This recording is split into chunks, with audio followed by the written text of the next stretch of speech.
Welcome to The Explainer. Right now, we're diving straight into a massive, monumental moment for Spanish football that just went down at SoFi Stadium in Los Angeles.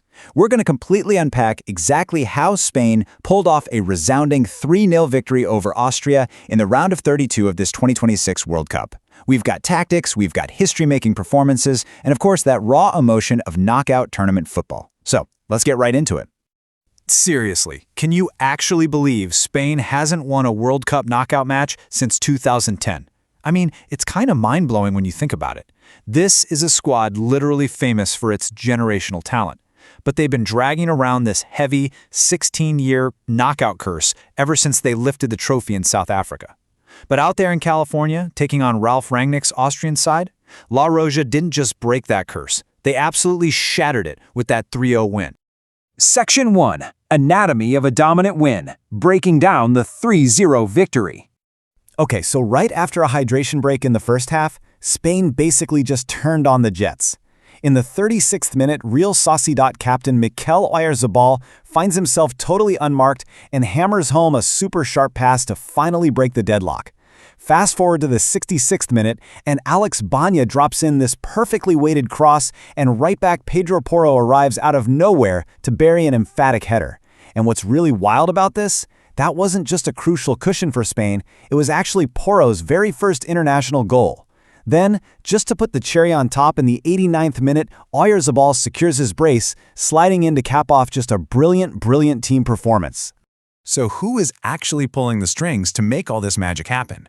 Basically, 3 key playmakers completely dismantled a very physical Austrian defense. First up, you've got Marc Cucurella. He served up 2 absolutely clinical, exquisite assists from the left flank, including that final setup for Oyarzabal. Then, of course, there's the 18-year-old sensation Lamine Yamal. He was rightfully named player of the match, and honestly, he set the tone in the very first minute with a shot on goal. He was just a relentless threat all night, even had a shot cleared right off the line late in the game. And, we absolutely cannot ignore Alex Baena. Not only did he provide the assist for Porro's goal, but he also rattled the crossbar with his vicious free kick. Between the 3 of them, they kept Austria totally pinned back, basically chasing shadows for 90 minutes. Section 2. A record-breaking defense. Unai Simon makes history. 519. Just take a second and try to guess what that staggering number might actually represent in the context of a World Cup. It's not passes completed, it's definitely not possession time. Guys, 519 is the total uninterrupted consecutive World Cup minutes that Spain's goalkeeper Unai Simon has played without conceding a single goal. That 519 minutes means Simon just eclipsed a legendary 36-year-old record held by Italy's Walter Zenga, who went 517 minutes all the way back in 1990. Simon's streak stretches all the way back to December of 2022. But actually, here is the craziest part about this specific match against Austria. Simon grabbed this historic, record-breaking clean sheet without having to make a single save. I mean, his defense was so incredibly impenetrable that they literally didn't allow Austria a single shot on target the entire game. Just wild. Section 3. Reactions. Joy and grief, the human element of knockout football. You can just feel the elation and pride radiating from Spanish manager Luis de la Fuente. After the game, he noted, "These players always want more and more. They played an extraordinary match. He honestly believed his team was pretty much perfect across the board." And really, that is exactly the kind of momentum and absolute self-belief you want your squad to have when you're navigating the completely treacherous waters of a World Cup knockout stage. Oh, and by the way, they also extended their unbeaten run in competitive matches to 35. No big deal, right?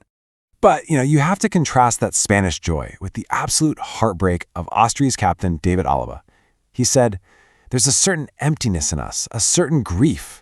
If you're not able to make these dreams come true, that really hurts." And man, that just perfectly captures the cruel beauty of tournament football, doesn't it? Austria fought so bravely. Their goalkeeper, Alexander Schlager, made 6 crucial saves. But ultimately, just running after the ball for 90 straight minutes against an opponent of Spain's sheer quality, it completely drained them. It's a totally crushing reality for a team that came in with such massive dreams. Which brings us to Section 4. The road ahead for Spain. The Dallas Showdown. So, the round of 16. It's going to be Spain versus Portugal in Dallas on July 6th. Thanks to an absolutely dramatic stoppage time goal from Gonçalo Ramos, Portugal managed to edge out Croatia 2-1 in their own round of 32 epic. And you know what that means? That sets up a massive, massive Iberian derby. We're talking about two incredibly talented, heavily favored European giants going head-to-head right in the heart of Texas. So I want to leave you with one final provocative thought today. Does this dominant, record-breaking Spanish side actually have what it takes to defeat Portugal and go all the way? I mean, think about it. They've just broken a 16-year knockout curse, they've got a defense literally making world history, and their young playmakers are just carving up the opposition. Are they destined to repeat that 2010 magic? It is for sure going to be a fascinating journey to watch unfold. Thanks so much for joining me on this explainer.